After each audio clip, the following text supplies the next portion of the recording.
புலம்பெயர் நாடுகளில் ஓய்வின்றி பணியாற்றி வரும் இலங்கையர்கள் உட்பட பல இள வயதானவர்கள் உயிரிழக்கும் சம்பவங்கள் அதிகரித்துள்ளன.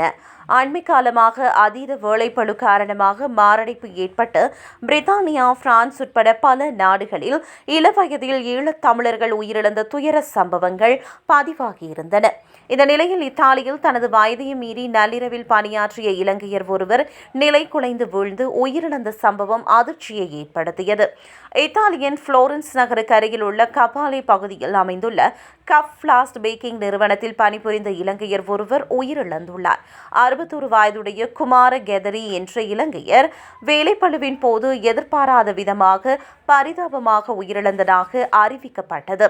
போர்க்லிப்ட் வாகனத்திலிருந்து இறங்கிய போது அருகிலிருந்து இயந்திரம் ஒன்றுடன் மோதுண்டு அவர் உயிரிழந்தார். சம்பவ இடத்திற்கு உடனடியாக விரைந்த மருத்துவ குழுவினர், தீயணைப்பு வீரர்கள் மற்றும் போலீசார் அவரை மீட்க தீவிரமாக முயன்றனர். ஆனால் அவரை அரை மணி நேரத்திற்கு மேலாக போராடியும் அவரின் உயிரை காப்பாற்ற முடியவில்லை.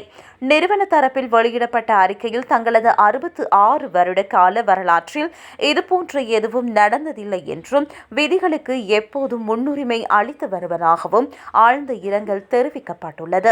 இந்நிலையில் பணியிடங்களில் பாதுகாப்பு உறுதி செய்யப்பட வேண்டும் என்பதுடன் ஓய்வின்றி உழைப்பவர்களுக்கு கட்டாய ஓய்வு வழங்கப்பட வேண்டும் என்ற கோரிக்கைகள் வலுப்பெற்றுள்ளன.